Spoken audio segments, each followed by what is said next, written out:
What's up, family? Thank you for tuning in to the DreamNation podcast. My name is Casanova. I'll be your host, and I'm excited to be bringing to you entrepreneurs, thought leaders, and trailblazers from around the world. Stay locked in with us because we're about to go on a journey that will change your life.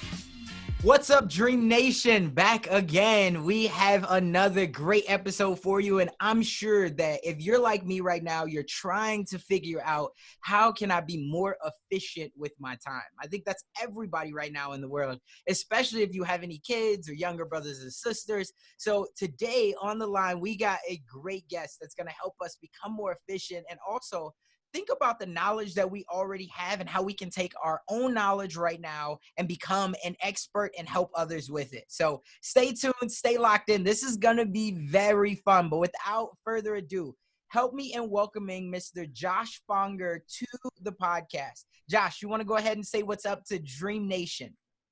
What's up, Dream Nation? Excited to be here. We're excited to have you. And did I say that right, Fanger? Is that the way you did? You nailed it. Good job. Perfect. All right, because it was a little nervous on that one, but we're good. So, Josh, I always like to think of entrepreneurs as superheroes. Why? Is because we're constantly putting on capes and we're constantly flying around trying to solve other people's problems and also solve just problems that we find in the world.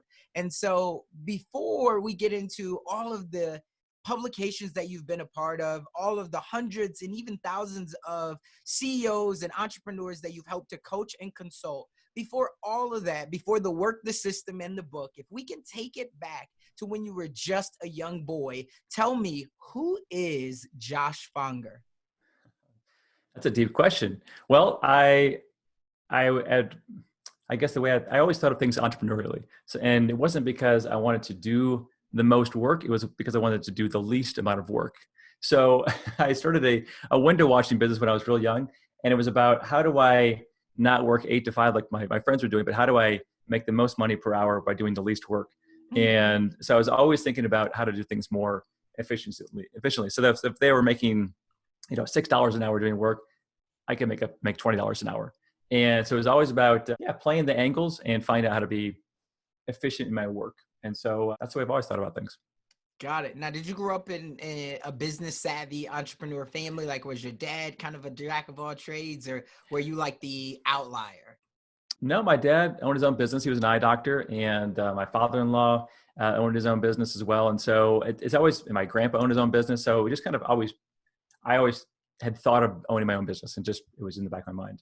Yeah. Got it. Cool. So you, as a kid, you always were looking for the angles. Was there one story that, you can remember going back to when you were young that you were like, man, I got to stay on this path? Because your dad being an eye doctor, but you being a true form entrepreneur, right, of like now a consultant and things like that. Like, did you think you were going to go to school to be an eye doctor or a lawyer or something like that because your parents did? I thought I was going to be a real estate developer. I didn't tell you this, my story, but I got an undergraduate degree in architecture. So okay. I thought that I was going to build real estate. I was in commercial real estate in Phoenix, and I thought that was going to be my career path. And so I was working the ranks and learning things, got my master's in business, and eventually I was going to start my own thing. And then 2007 happened, and you had to pivot. Right. So, the crash of all crashes. And right now everybody's wondering, will we get back to that, especially in the real estate market? Because so far we haven't had any type of recession when it comes to real estate. But of course, there's a lot more predictions that's coming about that it's inevitable. So let me ask, what are your thoughts on that? Now looking at it from an outside party and, wanting to be a developer for so long. So looking at economic trends. Yeah, I could go either way. And so I don't want to make predictions because really the chance of being right is very low. The more that the Fed lowers interest rates and the more they print money and the more they prop up things, the more they can inflate the bubble. The more they deal with reality and the more they deal with the fact that there's been the goods and services have slowed down. The velocity of money has slowed down dramatically in the last 3 months. The more they acknowledge that reality, the more likely there's going to be a downturn. So it's a crystal ball. I don't know. But what I do know is that right up until and during the crash, all of the experts in real estate, everyone that was my mentor, everyone that was leading me was like, this is going great. Don't worry. It's a little blip. It's going to be fine. We're going to the moon. and not one person would say anything bad. And I realized that you cannot trust the experts, and you can't trust people who are in the industry to make money. And so you really have to be careful who you're listening to, and they do have to be independent and objective. So I would be hedging my bets a little bit in real estate. I would be diversifying a little bit. I would be not over leveraging myself, because once things go down, they go down in a hurry, and you don't want to be on the wrong side of that downturn. Right. It's like someone said, and I can't remember the exact words, but they were like, the economy, it can be like your credit score. Like it takes forever to build it up and it looks like everything's going great. But just like you said, once it goes down, it's like, boom, it's down in a hurry. And now it's forever to get back up. Right. Mm-hmm. And you're scrambling. And that's almost the scenario that we're in right now. Right. And then it went down so fast. But no, I could definitely respect that opinion. Let me ask, is there anybody who you do listen to that you talk about are independent that's an economist? No one in particular. I try to listen to a lot of media. I can't think of any name off the top of my head, but the big thing that I realize is that everyone has an angle, and you have to always follow the money and understand where they're coming from, what their background is, and why they're saying what they're saying. And I take them all together. And then I realized that, hey, 2 months ago, no one predicted we were going to be in the situation we're in right now. And so every person's advice that you get, you have to plan for those black swan events. You have to realize that, yes, they think based on yesterday, based on this, that, next week is going to be this way, but really no one knows. And so I really try to focus my life on what can I control today, my mind, my actions, my family, the activities of my business. I can do good work each day, regardless of the turbulent things that happen outside of my four walls. And I feel like that's the most effective use of time, because doing good work is always useful. Providing value is always useful. And then you save so much time and energy from worrying about what's going on outside. And so being aware of it, find opportunities. But really, if you're always, chasing the news, there's always going to be the emergency. And just to kind of belabor this point, we have this product that we sold 8 years ago on our website. And I was watching the video that Sam Carpenter, my business partner, made. And it was all about, we're in these turbulent times, and, there's uncertainty, and you got to be concerned about this and that. And he did that video in an uncertain time. But what I realized is that due to the way the media makes money, which is fear, after this uncertain time, there'll be another uncertain time. And then there'll be another uncertain time. There's always going to be that. So Don't be like, well, it's going to get better. Well, the media is going to make sure it's not, because then you got to write about something. So don't base your life on that. Don't base your emotions on that. Don't base your work on that, because it just drains you, and you lose perspective, and you just lose years of your life. And so I just made a conscious choice to not get stuck in it. I love it. I love it. So one thing that you said was, you made a pivot, right? And a lot of people right now that are listening, they're thinking about making this pivot, and they're thinking about starting their own business, but they're scared. And so talk me through what was the day like that you decided to make the decision to pivot and get out of real estate, when that had been your journey for many years? Yeah, that was a tough one. Yeah, my whole identity was wrapped up in it. And I can't say that I made the decision based on wisdom or planning or forethought. It was just the reality of, when you lose your house, you lose your car, you got a wife and 2 kids. And I was literally selling life insurance for commission, delivering potato chips from midnight to 4 a.m. for cash, and for the friend's business, and shoveling rock. And I was like, I got to find some work, like really bad. And I actually ended up losing the house and living in my in-laws condo. And I was applying for jobs all over the world, anywhere in the world that would take me. And I figured, I got a master's in business. Somebody's going to take me. No one would take me for anything. And the only person who said yes to bringing me on was to be an independent contractor and to be a consultant with another boutique consulting firm. And I had written my business thesis paper about why you should not be a business consultant, why business consulting is, not a good career path, and why it's, basically you're just recycling information that people already know, and you're not really helping companies, really. And that was my whole thought process. But the only place I could work was that job. And so, of course, when the opportunity came up, I was like, sure, yeah, I'll be a business consultant. And because I needed to eat. Right. And so that was where it all began. And I just fell in love with it. had some really early on success, which I think was partly just luck. Well, I know it was. And the rest is history. So I just grew from being an independent consultant to then meeting Sam Carpenter, working with him, then being his employee, then being his business partner, then owning the business and now running the business. And so it was not like I'm going to go do my own thing. It was definitely progressive. But that's what got me here. Got it. I love it. Now, why did you have that stigma that, it wasn't, because a lot of people have these stigmas, when it comes to sales, where they're just like, nope, sales are sleazy. And then all of a sudden they get into sales. Why was that your mindset when it came to business consultants? Like, did you have a bad experience with one, or what did that look Good like? question. Yeah. My dad didn't so he never hired him. He really wanted to do things his own way and to blaze his own path.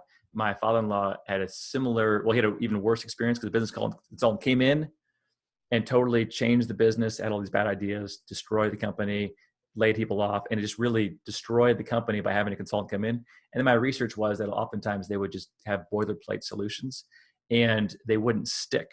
And so my whole thought process was that if you wanted to really create change in a business, you had to do it from the inside out. You had to actually grow your team. You actually had to build up those ideas, those resources, those strategies in-house to have sustainable, scalable change, as opposed to bring in someone, fly them in from the outside.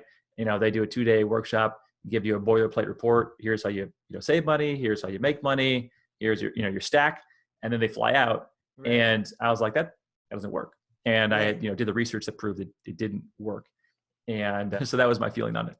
Got it. Okay. And then you decided you're going to become a consultant. It's all going well.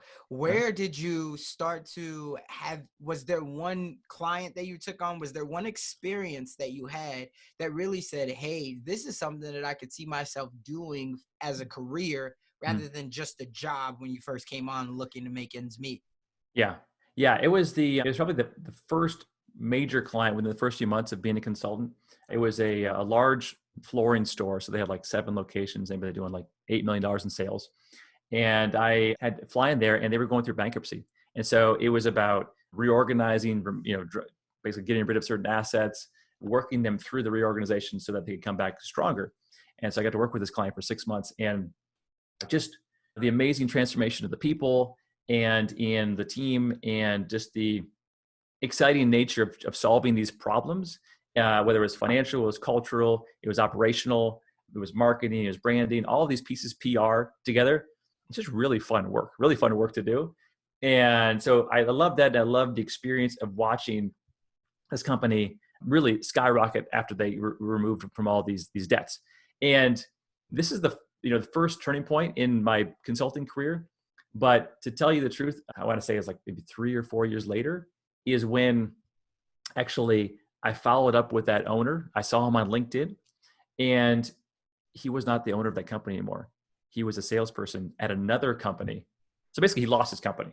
Yeah. And I was like, whoa. So like everything I did Did with you this reach guy, out to him and ask him, like, what was the scenario? I haven't. I never did. But that's what got me excited about Sam Carpenter and his whole methodology of work the system. Is I was like, when I was working with this guy, it was all like, it was a lot of effort that I was putting in. There's a lot of, me working the financials, me working the advertising, me working the merchandising, me working the pricing. And so I was heavily involved for months and months and months. But as soon as I walked away, not that it was just me, but I think that I did not build systems for him. I did not build structure. I did not procedurize, document what we were doing. And so, I was doing exactly what my thesis paper says not to do. I was bringing all the ideas in and then leaving, as opposed to, hey, actually you need to build this infrastructure with the team so that it's sustainable, so that it gets better with time. And that's why I've kind of really got excited about meeting Sam Carpenter, getting involved in his business, work the system, because I realized that, hey, the change we're making, it gets better with time. It's built with the team. And if we use this method, it's actually it might not be as sexy, but it's going to actually work better and be more sustainable because it's based on documented systems that the team builds. Got it. I love it. Now, there's going to be so much that I want to unpack, but the first thing is, talk to me about what is the most important thing about systems. Like, why are you a systems guy? Why Uh-huh. should everyone be looking heavily at their systems? Because just like you said, when you first come in, you're trying to figure out so many different things about your team, about the culture, about marketing, about sales. Like, why is systems right up at the top there for anybody to be looking at, whether they're a new business or even, a seasoned business? Mhm.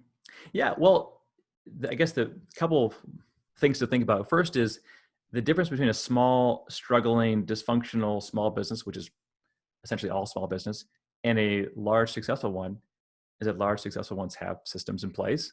The small ones don't. So you first have to understand that, the big companies do this, the small companies don't. Would I like to stay in this hellish situation where 95% of people who do what I do go out of business, and the ones who stay in business have a living hell? Or do I want to grow something great? And first is, oh yeah, they do this thing different. They actually build systems, right? And the second thing is that systems are always happening. This is a big thing that Sam beats on, is that sales, there is a sales system in your business, there is a marketing system in your business, there is an HR system in your business. You just don't know it. You're not managing it. You're not in control of it. So it's happening. It's just happening organically. It's just happening by default. And so instead of just running your business by the seat of your pants, instead you should see those separate systems and you should control them. You should manage them. And once you do that, you're going to notice that you're going to get better results, as opposed to just a lucky sale here and a good experience there, but then the next week it's a bad experience, but then the next week it's a totally different experience, and your life becomes random, and it becomes all about you instead of mechanizing your business. And so the lie is that small business thinks, once I get big, then I'll put that structure in place. And the truth is, to get big or bigger, you have to put the structure in place. And so really the time to start is, today. No. Got it. Yeah, no, I Yeah. love that. And so my first thought is, how you said you have to recognize the systems are already in your business. You just have to Yeah. recognize them, and you have to obviously optimize them. Mhm. How does someone recognize the systems that are already in their business? Mhm. Right? How do I know this if I'm a because how do I know how to build systems if I don't have the money right now? I'm Mhm. really robbing Peter to pay Paul, and I can't go out and get me a business consultant. What's some of like the first one or two things that I Uh, could do to try to at least get my business on the right track? Yeah, yeah, that's a great question, and you have to deal with reality. Yeah, and I would recommend throwing a bunch of money at a consultant early on. The first thing is the mindset. So the mindset, we call it outside and slightly elevated, or the systems mindset. It's to keep track of your day and see the repeatable things that happen. So what you do with your sales calls or your standard emails, or the way you bring a check to the bank. What are the regular things that you do on a daily basis, and then isolate those separate things and say, oh, this is my phone call procedure. This is my customer service procedure. These are the things that I'm doing again and again and again. And pick one that you can leverage. And oftentimes in a small business, that's something that you yourself are doing. So if you yourself are, actually this from years ago, I was taking attachments that my clients would send me, and I was finding their folder and I was saving the attachments. I was like, oh, that's no big deal. I just, I save a few attachments every day. And I did the math, and I'm like, wow, I'm spending like 45 hours a year saving attachments. Maybe I should not be doing that. And so, write a little procedure, had my assistant, save the attachments for me. That's a one closed loop system that was part of my weekly work experience that I should not be doing as the owner, right? And so it's any number of things. And so, the phrase we use is automate, delegate, delete.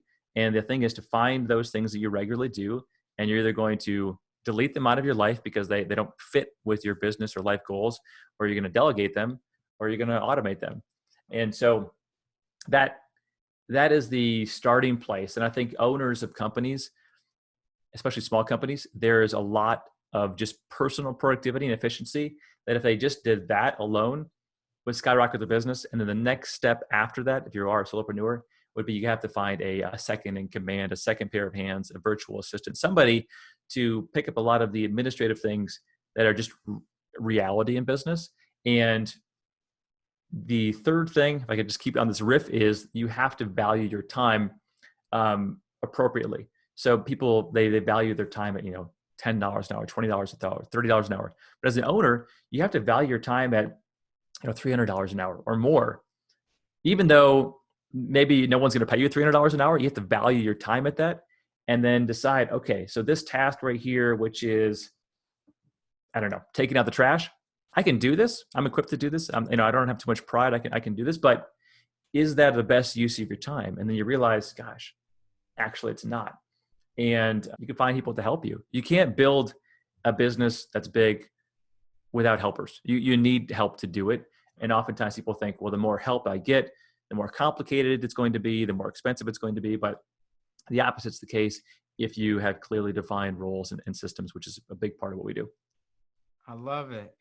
Now, talk to me, do you see that a lot of solopreneurs or small businesses, do they struggle with marketing their businesses, getting the name out there, the recognition, or do they struggle with bringing in income, so sales part of their business? Because those can be two different things. Mm-hmm. And of course, I'm sure you've worked with enough companies that you've seen both companies that have a marketing and sales department and companies that have an all-in-one, and there becomes a frustration and a lot of convolution there.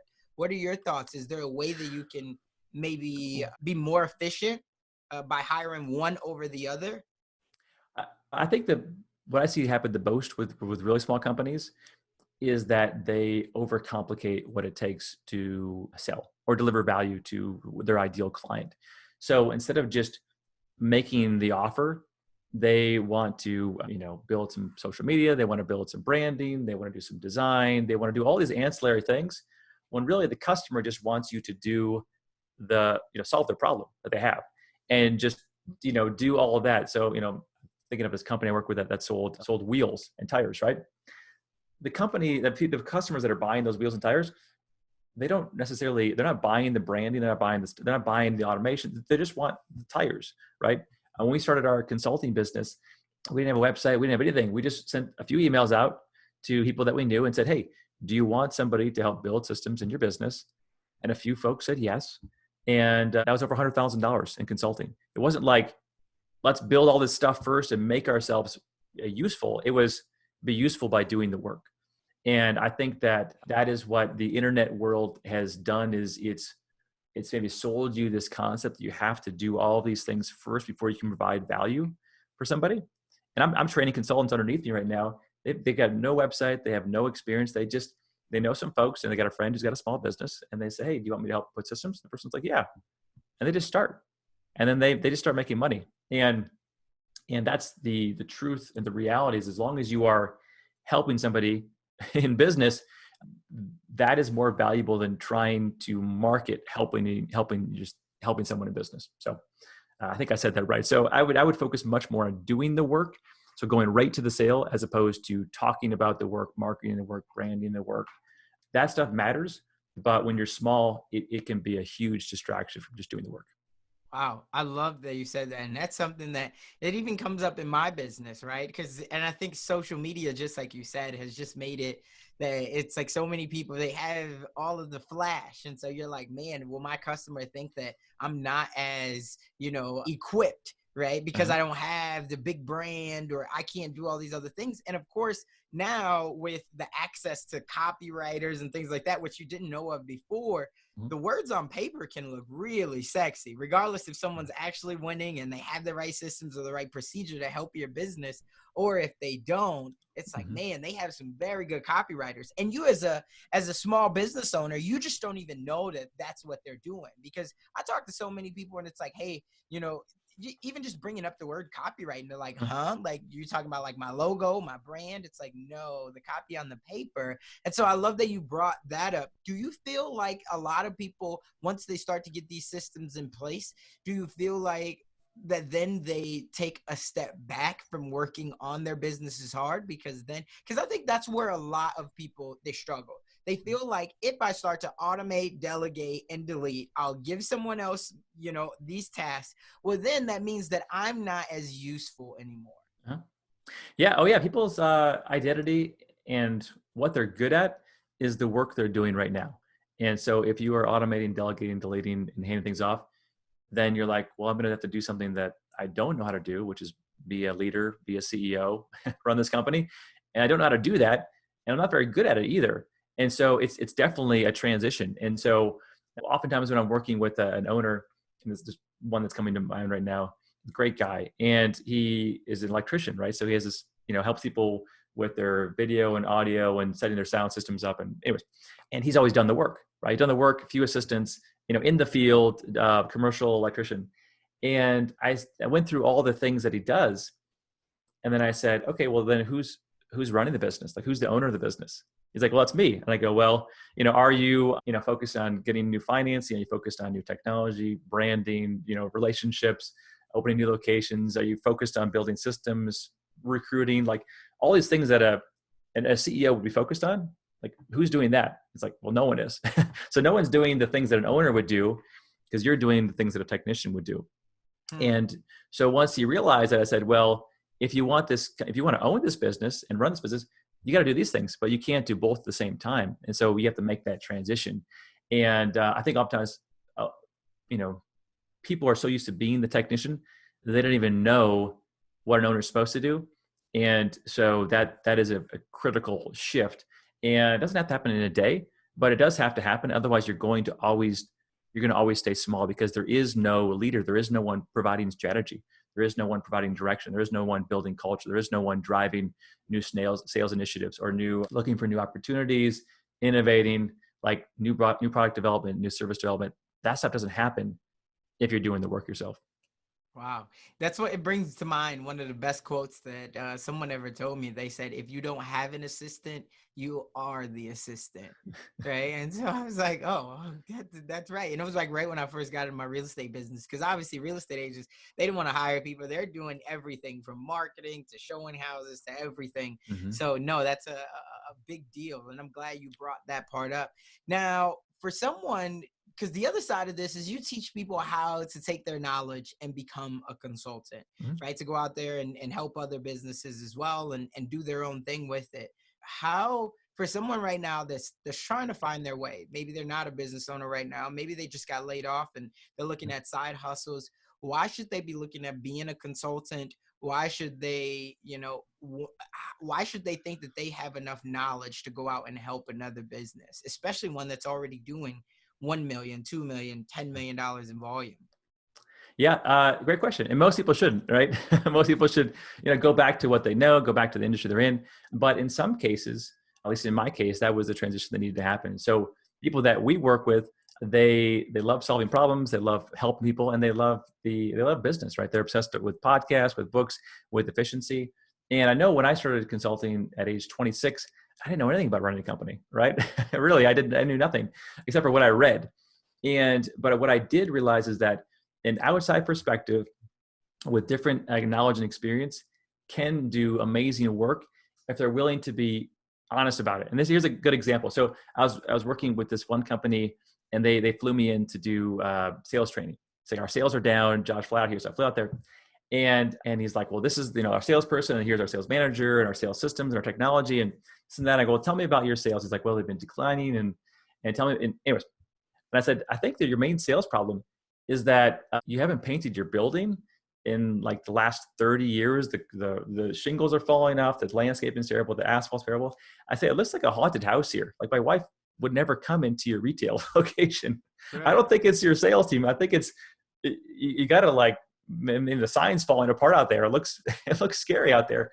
And he's like, what do you mean? I go, just walk outside, look at this. And he's like, oh, I never thought about that. Because he had been going to the same business his whole life. He never realized that, the inside of the showroom looked nice, but it was the outside that was just terrible. And so I realized, wow, people just get in these perspectives, they get in these loops, right? You get in a rut or a loop, and you don't know how to get out of it. And someone from the outside can easily diagnose things, even without any experience. And they can easily say, hey, you know what? I think I see the problem. It's because, your phone system doesn't work. Did you realize that it goes direct to voicemail and no one picks up? Right. Oh yeah. Or whatever it might be. And then working with them, you end up being, as a consultant, you're an outside perspective for one, which is hugely valuable. You bring new information that they don't have because they are in their loop.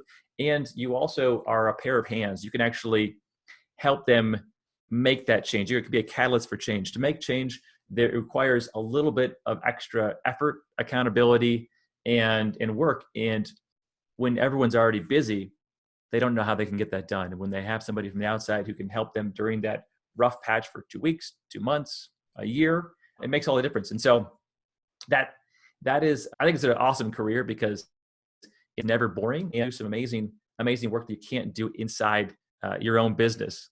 Like for me, I get to see thousands of different scenarios every year. Instead of just living one business life, I get to live like hundreds of business lives simultaneously. Right. And so I just think it's great work. No, I love it. So that's the why.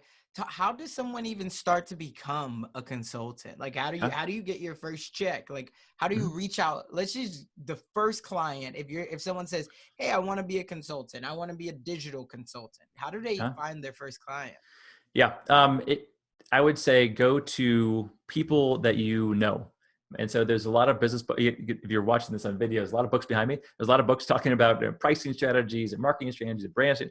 The main thing, if you want to just get started, is friends, family, people you know, or previous employers. You can write to them and say, hey, you know that I know this particular industry and I have this particular skill set. Can I help you solve this problem that you have? And they'll say yes. And maybe you won't have to, maybe you won't sell it for what you want to sell it for, but you'll get some work, and work begets work. So if you have work, it is 10 times easier to get new work. And if you have some success, it's way easier to get more success. And so the biggest problem for new consultants is they are afraid to get started, and they feel like they have to have all of these ducks in a row and all of this experience and all this testimonials and all of these templates and tools and resources before they can even get started. And that's not the truth. The main thing is you just need somebody who trusts you enough to work with them. And I mean, one of my favorite consulting stories is that a new guy I brought on. He's like, Josh, I want to be consulting. I go, great. So he signed up for our program. The next week, he's like, Josh, I just talked to somebody in the street, and they want me to be their consultant. And he was not even certified yet in our program. I'm like, great, go do it. And I said, what's the deal? He's like, well, I told them that I would work for free for a month, but they would do a testimonial video for me. And the guy was in his mid-20s. I was like, perfect. Like, you're not going to make a lot of money working for free, but that person had tons of contacts. He's going to get tons of experience. He's going to have a testimonial, and he's going to be years ahead of the average consultant who's like, well, once I find the perfect client and once I get Right. my website done, and that's not the way you do it. And I had to learn that the same way because I had mouths to feed and I had to make money like day one. I couldn't wait a year or two to start my consulting career. It was like, I have to make 6 figures starting day one, and let's begin. It wasn't like, let me just wait around and figure this out. It was like, let's just start helping people, because no one's going to help you. No one's going to pay you for your branding and your social media account and your website. They're going to pay you for actually helping them with their business. And so I think you just have to go direct to that pain point. Got it. I love it, man. That's so much value right there. And I'm hoping that somebody is taking that advice, because for a lot of us, we do get stuck in the rut of paralysis of analysis, right? We're just constantly thinking, I got to have all my ducks in a row. And becoming a consultant, it seems like such a prestigious word, right? Mm-hmm. So it can be easily felt that you have imposter syndrome, because it Mm-hmm. says, listen, if I go over here and I try to talk to this person about whatever it is, business systems, they're running a $10 million business, but yet I don't even have a job Mm-hmm. technically, right? So I'm trying to get my first. So how do I feel like I have that much? Is when you talk about mindset, what you said is the first one. Is there Mm-hmm. one thing that you say to someone to let them know that they are enough, that they can become a top level consultant in their Mm-hmm. industry? Mm-hmm.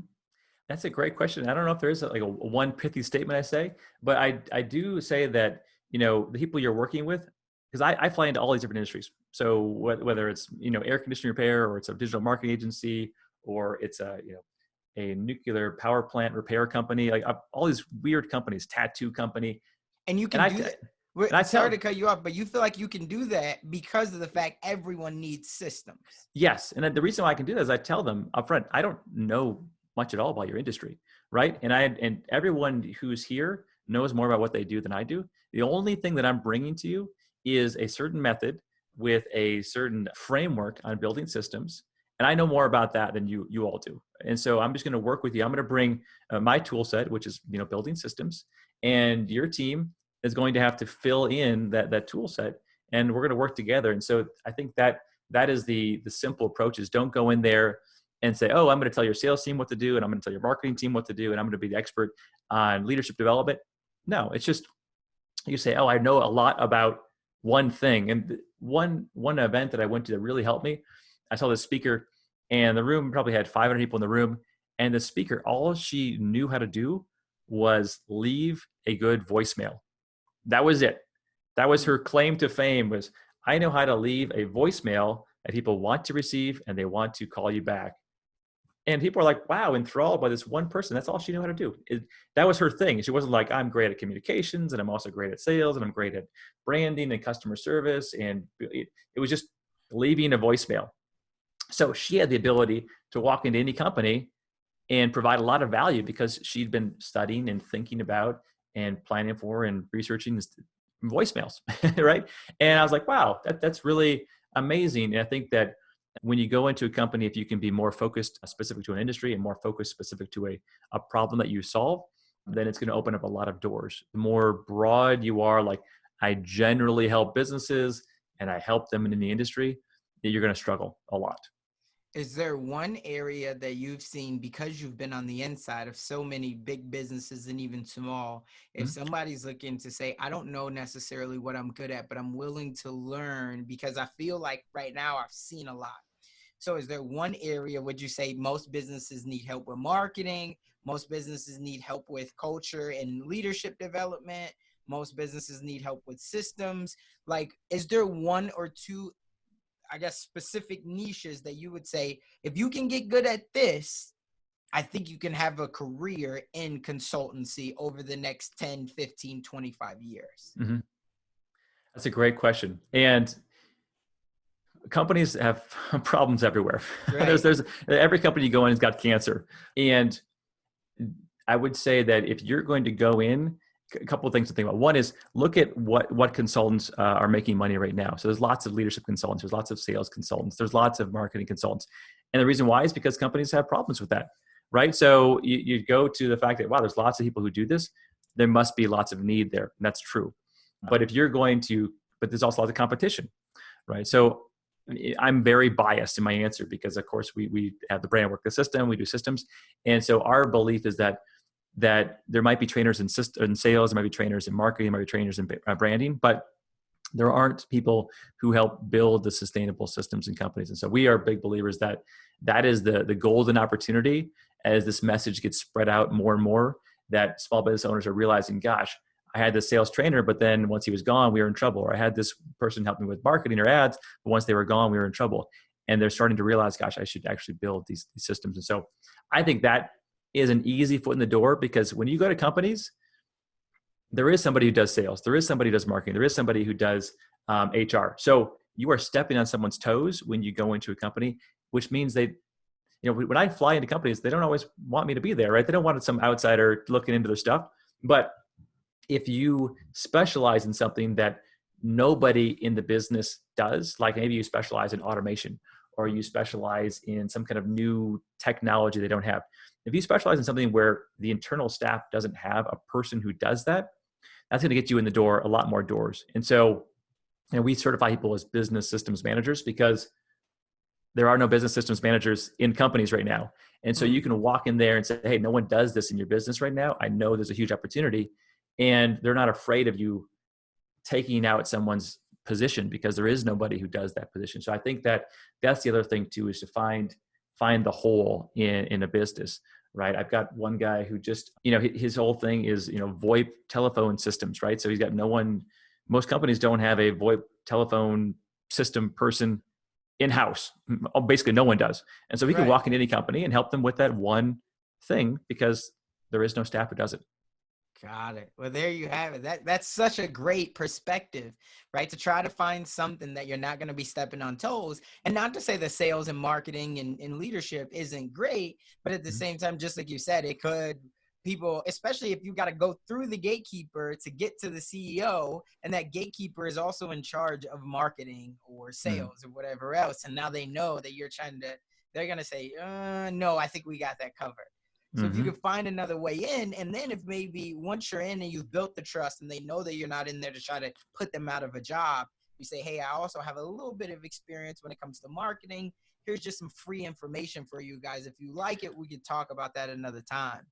Is that about right? Yeah, it's definitely right. And I would say that people the whole analogy of, you're friends first, maybe you date, and then you get married afterwards. Like there's this progression. And when someone's hiring a consultant, they don't just buy a big package up front, almost never. There is this time of relationship building. So oftentimes, most of my consulting clients, they started off with a very, very small sliver of work just related to, systems or whatever.